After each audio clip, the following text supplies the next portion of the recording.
مفتی طارق مسعود کے بیانات کے لیے طارق مسعود آفیشیل کو سبسکرائب کریں۔ طارق مسعود آفیشیل۔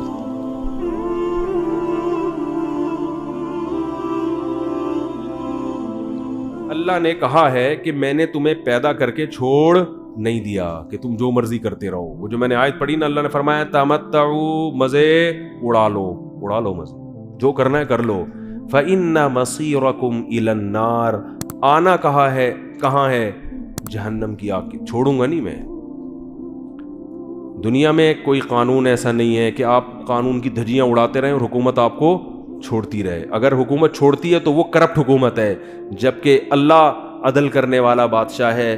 اللہ نے قرآن میں کہہ دیا ام نجعل المتقین کالفجار، کیا ایسا ممکن ہے کہ جو تقوی والی زندگی اختیار کرتے ہیں ان کو اور جو تقوی والی زندگی اختیار نہیں کرتے دونوں کو ایک جیسا ٹھکانہ دے دوں؟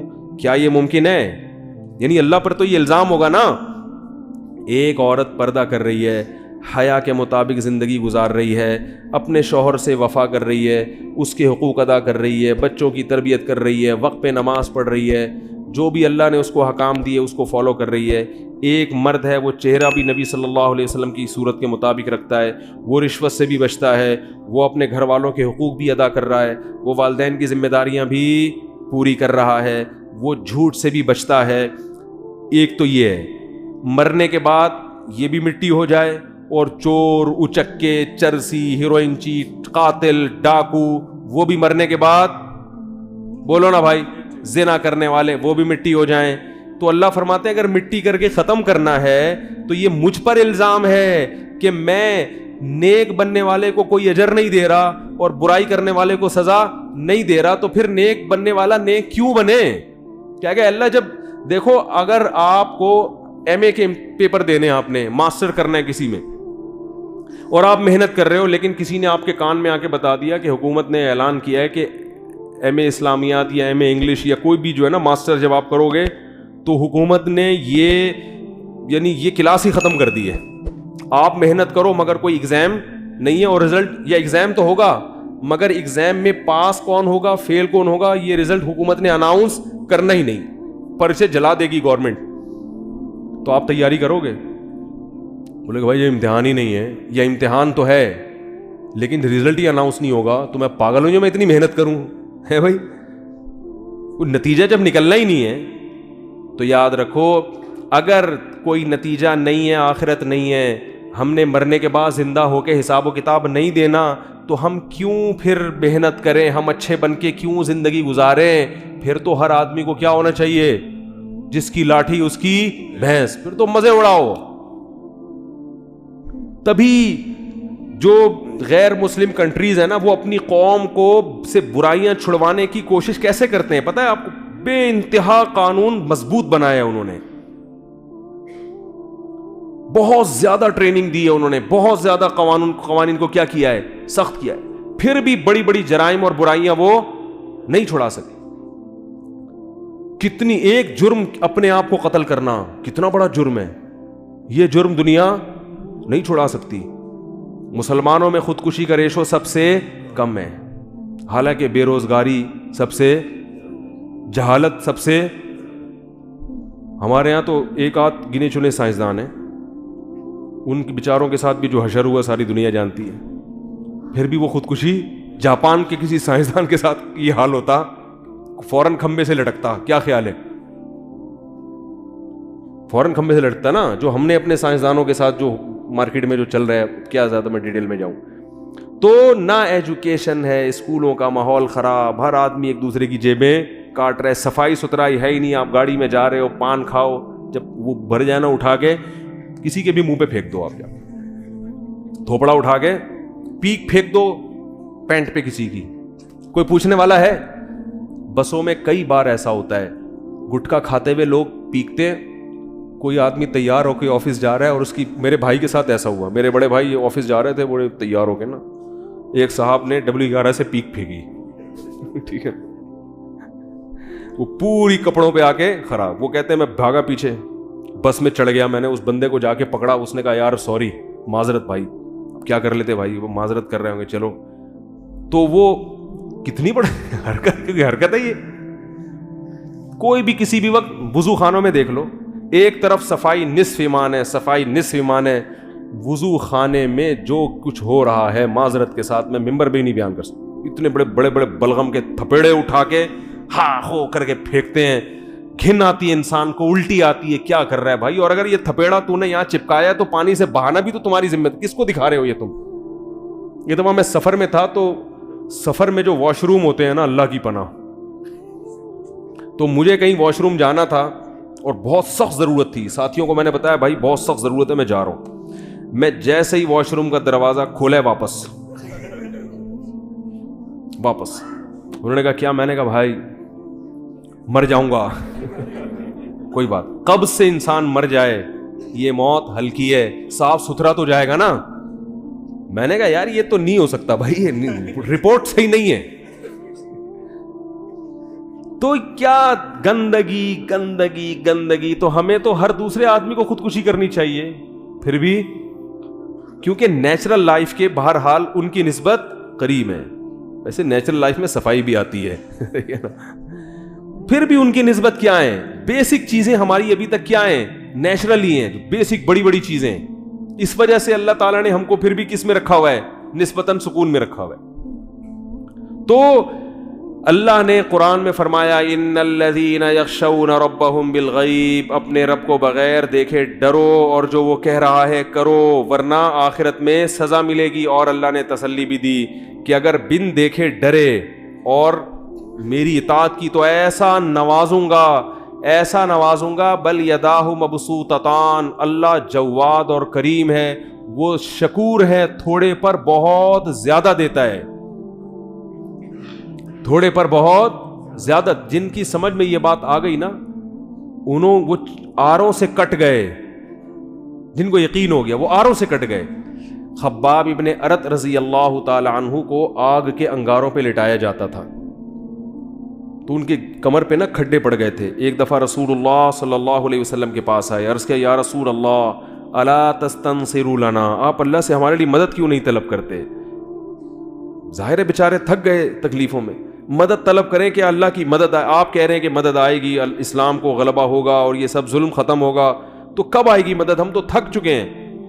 آپ صلی اللہ علیہ وسلم نے فرمایا کان ممن کان قبلکم, تم سے پہلی امتوں میں ایسا ہوتا تھا, یؤخذ الرجل, ایک شخص کو لایا جاتا بادشاہ کے دربار میں, فیصرف عن دینہ, اور اس کو مجبور کیا جاتا کہ وہ اپنے دین سے پھر جائے, فیؤتی بالمنشار, وہ دین سے نہیں پھرتا, تو آرا لایا جاتا, فیحفر لہ, اور اس کے لیے زمین میں گڑھا کھودا جاتا, اس گڑھے میں اس کو آدھا دفن کر کے مٹی بھر دی جاتی, اور پھر آرا اس کے سر پہ چلا دیا جاتا. ولا یصدہ ذلک عن دینہ, یہ چیز اس کو اپنے دین سے نہیں روکتی تھی. کٹ جاتا, کوئی بات نہیں, جب اجر کس نے دینا ہے؟ اللہ نے دینا ہے, تو کٹ جاؤ, جتنی محنت ہوگی اجر. دیکھو جب زیادہ کمیشن کا شوق ہوتا ہے نا مزدور کو, وہ نائٹ بھی لگاتا ہے. آپ جب فیکٹری میں کام کرتے ہیں تو اوور ٹائم بھی لگاتے ہیں کہ نہیں لگاتے؟ آپ کو پتہ ہے اوور ٹائم کی تنخواہ کیا ہوگی؟ زیادہ. تو جس کو جنت کا اور اللہ کے وعدوں کا یقین ہوتا ہے وہ بڑی قربانی دینے کے لیے بھی تیار ہو جاتا ہے. وہ کہتا ہے, حالانکہ ایسے موقع پہ اللہ نے کلمہ کفر کہنے کی بھی اجازت دی ہے جان بچانے کے لیے, اوپر سے کلمہ کفر کہہ سکتے ہو, مگر وہ پھر بھی نہیں کہتے تھے کہ بھائی کٹ کے بعد میں بھی تو مرنا ہی ہے نا. دیکھو جس شخص کے ساتھ بنی اسرائیل کے جس شخص نے یہ قربانی دی اور کٹ کے چیرے لگ گئے اس کے, اگر وہ زندہ رہتا اور کفر کا کلمہ کہہ دیتا, ٹھیک ہے اللہ معاف کر دیتے, کیونکہ قتل کی مجبوری سے اس نے کفر کہا ہے, اوپر سے کہا ہے, دل میں نہیں ہے, لیکن آج وہ دنیا میں ہوتا. لیکن آپ صلی اللہ علیہ وسلم کی زبان اقدس سے اللہ نے اس کی مثال پیش کر کے صحابہ کو تسلی دلوائی ہے. کتنا بڑا مقام مل گیا نا اس کو. مر تو آج بھی چکا ہوتا اس وقت بھی, لیکن سستے میں بہت اچھا کما گیا, بہت اچھا کما گیا. تو میرے بھائی جس کو یقین آ جاتا ہے وہ پھر ان سیکولر اور لبرل لوگوں کی باتوں میں نہیں آتا, چاہے وہ مرد ہو یا عورت ہو. کہتے ہیں بھائی جو اللہ کا حکم ہے اس کو فالو کروں گا, کیونکہ نوازے گا کون, اس پہ دے گا کون ہمیں؟ اللہ دے گا. اور ومن اصدق من اللہ قیلا, اللہ فرماتے ہیں اللہ سے زیادہ سچی بات کسی کی نہیں ہو سکتی. جب اللہ ہے تو اللہ نے باتیں یہی کی ہیں قرآن میں, اس کے علاوہ ہمیں کوئی نہیں بات ملتی کہ اللہ نے کہیں ہم سے بات کی ہو, اسی میں کی ہیں. اور جو اللہ نے باتیں کی ہیں وہ یہی ہیں کہ اللہ سے زیادہ سچی بات کسی کی نہیں ہے, اور متقین اور گناہ کرنے والوں کو ایک جیسا ٹھکانہ نہیں دوں گا. اور یاد رکھو آج تھوڑا بہت دین عبادات میں تو نظر آ رہا ہے, معاملات میں مسلمان بالکل کیا ہو گیا ہے, فارغ. میں ہانگ کانگ میں تھا نا, کسی نے مجھ سے مسئلہ پوچھا, پتہ نہیں میرا آئی کیو ٹیسٹ کر رہے تھے کہ مسئلہ واقعی پوچھ رہے تھے, مفتی صاحب کسی شخص کے اچھا ہونے کا کیسے پتہ چلے گا؟ اب اچھا ہونے پر تو پورا مضمون ہونا, معاشرتی علوم کا پورا آدمی مضمون لکھے ہوئی, یہ اچھا, بڑی لمبی چوڑی. تو مختصر سوال تھا, مختصر جواب پوچھنا چاہتے تھے. میں نے کہا پیسے دو ادھار اور دیکھو ٹائم پہ واپس کر رہا ہے کہ نہیں کر رہا. اگر کر دے تو بہت نیک آدمی ہے, نہیں کرے تو نارمل جیسے سب مسلمان. کیا خیال ہے بھائی؟ کیا ہو گیا؟ غلط کہہ رہا ہوں کیا؟ کسی آدمی کو پہچاننا ہو کہ یہ اچھا ہے یا نہیں, پیسے دیں ادھار. اگر ٹائم پہ خود گھر آ کے واپس کر دے, بہت یہ جنت الفردوس والا آدمی ہے. اور اگر گھر پہ آ کے واپس نہ کرے, آپ اس کے گھر گئے اور اس نے تمیز سے واپس کر دیے, تو بھی کیا ہے, اصحاب الیمین, جنت میں جائے گا, نیک, بہت نیک ہے. اور اگر آپ اس کے گھر گئے, واپس نہیں کیے اس نے, بلکہ کہا کہ کل جانا, میں کل واپس کر دوں گا, اور کل آ کے واپس کر دیے, تو بھی جہنم میں نیک آدمی ہے, تھوڑی موڑی جنت. لیکن ہوتا ایسا, آپ جب اس کے گھر جائیں گے, یہ میں سچی مچی کی باتیں بتا رہا ہوں آپ سے, میں, آپ اس کو مذاق نہ سمجھیں, پیسے دے کے تجربہ کر کے دیکھ لیں. آپ نے کسی کو ادھار دیا نا 1 مہینے پہ, یا کوئی بزنس کیا, کاروبار کیا کہ بھائی مجھے اتنا پروفٹ چاہیے, یا جو بھی آپ کی طے ہو گیا آپس میں ایگریمنٹ, آپ مکان دے کے دیکھ لیں کسی کو کرائے پہ, اور اس سے ایگریمنٹ کریں کہ پہلی تاریخ کو کرایہ مجھے چاہیے. پھر آپ اس کے گھر جائیں, بیل بجائیں کہ کرایہ دے دو, تو یہ نہیں کہ دے گا, بلکہ غصہ کرے گا. پہلی تاریخ ہوئی نہیں, سر پہ آ کے کھڑے ہوئے مکان میں, کہ میں کیا بیچ کے بھاگ رہا ہوں یہاں سے, ہیں کیا؟ کبھی ایسے ایسے تانے دے گا نا, آپ خود اپنی نگاہوں میں کام تو کر کے نہیں دیتے, نل کے ٹوٹے ہوئے ہیں, یہ کچرا دیکھو, یہ کوئی گھر ہے.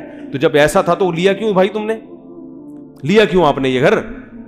میں اکثر لوگوں سے کہتا ہوں, مالک مکان کرایہ دار کو پریشان بہت کم کرتے ہیں. کرایہ دار زیادہ تر مالک مکان کو اپنی غربت کا ناجائز فائدہ اٹھاتا ہے. گھننا بنے, میرے پاس گھر ہی نہیں ہے, میں تو لینڈ لارڈ ہی نہیں ہوں, ہائے دیکھو اللہ نے اس کو بنگلہ دیا, پیسہ دیا, آج غریبوں کے ساتھ ظلم کر رہا ہے. یہ اس قسم کے ڈائلاگ, ٹھیک ہے نا. ظلم کی ڈیفینیشن کیا ہے؟ ظلم کی ڈیفینیشن یہ ہے کہ آپ نے جو ایگریمنٹ کیا ہے اس ایگریمنٹ کو آپ پورا نہیں کر رہے. غریب ہیں تو الگ سے زکوٰۃ لے لیں مالک مکان سے آپ, ٹھیک ہے نا, زکوٰۃ مانگ لیں, لیکن آپ کو کرایہ ٹائم پہ. ایک صاحب کہنے لگے میں 5 سال سے کرایہ ٹائم پہ دے رہا تھا, ایک دن مالک مکان آیا, میں نے 2-3 مہینے لیٹ کر دیا, 3 مہینے لیٹ ہو گئے تو اس نے مجھے نکال دیا. دیکھو 5 سال سے دے رہا تھا ٹائم پہ, 3 مہینے میں نے گڑبڑ کی تو نکال دی. میں نے کہا بہت صحیح کیا, آپ کو بالکل نکالنا چاہیے, کیونکہ اس نے آپ کو زکوٰۃ میں تھوڑی دیا تھا. اب دیکھو سوچ کیا بن گئی ہے ہماری, بھائی آپ پابند ہیں دینے کے, نکال دیا تو نہ نکالتا تو اچھا تھا. اخلاقیات ٹھیک ہے وہ اگلا, لیکن اخلاقیات کے تو پھر آپ بھی پابند ہیں نا. اس کی اخلاقیات کا تقاضا یہ ہے کہ بھائی جو 5 سال سے دے رہا ہے, 3 مہینے لیٹ کر دیا تو چلو میں اس کو تھوڑی مہلت دے دوں. اور لیکن آپ کی اخلاقیات کا تقاضا یہ ہے کہ 5 سال سے اس نے آپ کو نہیں نکالا, پریشان نہیں کیا, تو اب آپ بھی وقت پہ بولو نا بھائی دے دیا. تو اخلاقیات صرف اس کے حق میں سمجھ میں آ رہی ہیں, اپنے حق میں سمجھ میں نہیں آ رہی ہیں. میں اس لیے کہہ رہا ہوں معاملات مسلمانوں کے سارے نہیں, زیادہ تر کے کیا ہو گئے ہیں, زیرو. دفتروں میں ٹائم پہ پہنچیں گے نہیں, تنخواہ پوری لیں گے, پہنچتے ہی نہیں. میں مدرسے میں پڑھاتا ہوں, اس کا وظیفہ بھی ملتا ہے الحمدللہ. ہر مہینے اپنے وظیفے سے کچھ رقم مدرسے میں واپس لوٹاتا ہوں, اس لیے کہ بھائی کچھ کمی کوتاہی ہو گئی ہو تو اس کا وظیفہ ہمارے لیے حلال نہیں ہوگا, تو وہ ریٹرن میں واپس چلا جائے. کچھ نہ کچھ اوپر نیچے تو انسان ہے. ہم کیا کر رہے ہوتے ہیں, میں کو کمال نہیں ہے یہ کوئی, ہمارے حضرت نے یہ چیز سکھائی ہے کہ 1 روپیہ بھی ناجائز پیٹ میں چلا گیا تو قیامت کے دن وہ 1 روپیہ نہیں لیا جائے گا, وہ جو ہے نا عذاب بن کے نکلے گا. ہم نے اپنے بزرگوں کو دیکھا ہے کہ وہ کسی کو پیسے دے کے اتنے فکر مند نہیں ہوتے تھے, پیسے لے کے بہت فکر مند, کہ کہیں یہ مر نہ جائیں, اس کا کوئی حساب نہیں لکھا ہوا. رسول اللہ صلی اللہ علیہ وسلم نے ارشاد فرمایا کسی کا کوئی لین دین ہو تو اس کے لیے حلال نہیں ہے، اگر وہ اللہ اس کے رسول پر قیامت پر ایمان رکھتا ہے تو حلال نہیں ہے کہ اس کو لکھے بغیر 3 دن وہ معاملی لین دین اور وہ ریٹن فارم میں نہ لے کر آئے اس کو. یہ نبی کی صحیح حدیث ہے. کہیں کسی کے پیسے آپ نے دینے ہیں تو آپ مر بھی تو سکتے ہو نا. اگر مر گئے تو کس کو کیا پتا چلے گا کس کے کتنے پیسے دینے ہیں؟ تو آپ کے ذمے لازم ہے کہ آپ اس کو لکھ کے بولو نا رکھیں. اور گھر میں میرے جتنے معاملات ہیں الحمدللہ ریٹن میں لکھے ہوئے ہیں. آج اگر میری موت واقع ہوتی ہے میرے گھر والوں کو میں نے بتایا ہوا کہ یہ ڈائری ہے، میرے مرتے ہی سب سے پہلے یہ نکالنا ہے، سب سے پہلے یہ نکالنی ہے اور اس کا یہ صفحہ کھول کے دیکھنا ہے. فوراً سامنے آ جائے گا کہ کس کے کتنے پیسے میرے پاس رکھے ہوئے. جیب میں جو پیسے ہیں ان کا کیا حساب ہے، شلوار کی جیب کے پیسے کس کو دینے ہیں. ٹھیک ہے نا، یہ جو صدقے کی رقم آتی ہے نا، میں شلوار کی جیب میں اکاؤنٹ کھولا ہوا ہے میں نے. یہی ہے جو بھی آئے گا نا، چونکہ تاکہ اپنے پیسوں میں خلط نہ ہو جائے. کیونکہ اب کیا کسی آدمی نے فار ایگزامپل 500-1000 روپے دے دیے، وہ میں بھول بھی تو سکتا ہوں نا. تبھی اگر کسی شلوار میں جیب نہیں ہوتی نا تو میں کسی اور کو پکڑا دیتا ہوں، یار مجھے یہ آپ رکھو، مجھے یاد دلا دینا بعد میں. اپنے حافظے پر انسان اعتماد نہیں کر سکتا. ایک ایک چیز ڈائری میں لکھی ہوئی ہے. یہ بھی لکھا ہوا ہے کہ جو میرے گھر کا سامان ہے اس میں کون سا میرا ہے اور کون سا گھر والوں کا ہے. مرنے کے بعد اس میں بھی کوئی گڑبڑ بولو نا بھائی نہ ہو. کوئی بڑی چیز ایسے ہوتی ہے، مثال کے طور پہ ایک فریج رکھا ہوا ہے، مثال دے رہا ہوں، اگر بالفرض وہ آپ کی زوجہ کا فریج ہے تو آپ کے مرنے کے بعد کچھ امکان تو ہے نا کہ جھگڑا ہو، بیوی بولے یہ فریج میرا ہے، ممکن ہے لوگ بولیں یار ہو سکتا ہے یہ وراثت کا ہو اور یہ پی گئی، بدگمانی تو پھیل سکتی ہے نا. تو یہ سب چیزیں آپ پر کیا ہے، لازم ہے آپ اس کو لکھ کے رکھیں. آج آپ مرتے ہیں فوراً پتا ہونا چاہیے کس کا کتنا پیسہ. میں اس کو کیا کرتا ہوں، میں اس لیے آپ کو بتا رہا ہوں، آپ اس کو عمل کریں. ہم نے بھی خود تھوڑی، ہمیں اتنے فنڈر تھوڑی ہیں، بڑوں نے ہمیں سمجھا کے اس راستے پر لے کر آئے ہیں. میں اس کو یہ کرتا ہوں کہ وہ معاملات لکھتا بھی ہوں، اس کی تصویر کھینچ کے گوگل ڈرائیو پہ بھی ڈال دیتا ہوں تاکہ ڈائری گم ہو جائے. آج اگر وہ ڈائری گم ہو گئی، اللہ نہ کرے کوئی حادثہ ہو گیا، تو پھر کیا رہے گا، کس کے کتنے پیسے رکھے ہوئے تھے بھائی.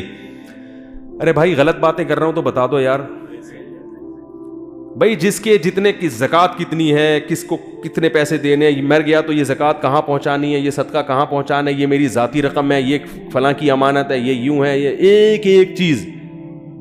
تو اس میں ڈائری میں لکھ کے کیمرے سے اس کی تصویر کھینچ کے کہاں ڈال دیتا ہوں، گوگل ڈرائیو. ایک باقاعدہ فولڈر، اور اس کی کسی قریبی جاننے والے کو اس کا پاسورڈ دیا ہوا ہے کہ بھئی میں مر جاؤں تو فوراً یہ پاسورڈ ہے، یہ کھول کے چیک کر لینا.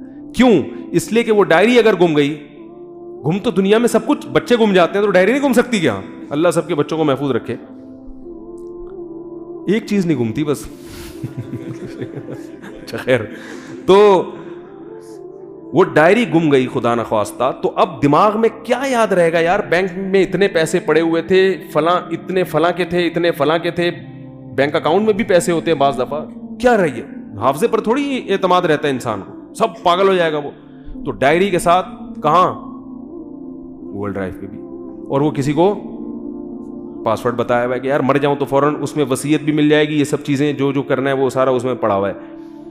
تو یہ ہم نے کہا نبی صلی اللہ علیہ وسلم کی صحیح حدیث ہے، کوئی بھی ایسا لین دین ہو 3 دن سے زیادہ، 3 دن بھی مہلت دی. حالانکہ مر تو 3 دن کے اندر بھی سکتے ہیں، لیکن چلو انسان کو ایمرجنسی بہت کام ہوتے ہیں، بیگم کو سسرال سے بھی لے کر آنا ہے، اگر وہ لیٹ ہو گئے تو وہ یہ بھی ہوتا ہے، یہ ایمرجنسی میں آتی ہے. آج کل اس قسم کی چیزیں کس میں آتی ہیں، ایمرجنسی میں آتی ہیں. آپ نے ٹائم دیا ہوا اتوار کو سسرال جانے کا، اگر آپ نہیں پہنچے تو آپ خود ایمرجنسی میں آ جاؤ گے.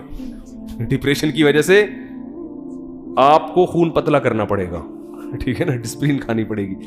تو 3 دن تک نبی صلی اللہ علیہ وسلم نے مہلت دے دی کہ بھئی 3 دن کے اندر بھی اگر نہیں کیا تو پھر گناہ ہو جائے گا.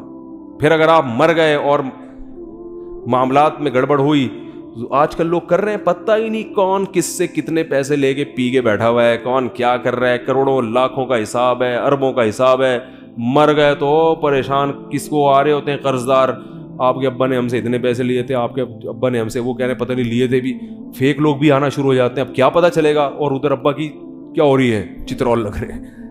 نبی صلی اللہ علیہ وسلم تو پیسوں کے معاملے میں جنازہ نہیں پڑھاتے تھے کہ کسی نے پیسوں کا لین دین ہے اس میں اس نے کلیئر نہیں کیا آپ صلی اللہ علیہ وسلم جنازہ نہیں پڑھاتے تھے. پہلے اعلان کرتے تھے بھائی اس کا کوئی پیسوں کا لین دین ہے تو وہ کلیئر کر لو, اس کے بعد کیا ہوگا, جنازہ ہوگا. کتنی سختی. تو آج بہت زیادہ اگر دین آئے گا تو نماز روزے کی حد تک تو تھوڑا بہت آ جائیں گے, پیسوں کے لین دین میں نہیں آئیں گے. تو میرے بھائی تمتعوا فإن مصيركم إلى النار, اللہ کہہ رہے ہیں اڑا لو مزے, کھا جاؤ, اس کا بھی کھا جاؤ, اس کا بھی کھا جاؤ, اس کا بھی کھا پی کے ڈکارے مار کے سو جاؤ. مرو گے, زندہ دنیا میں کوئی بھی نہیں رہا, ایک دن مرو گے اور کچھ پتہ نہیں کب مر جاؤ.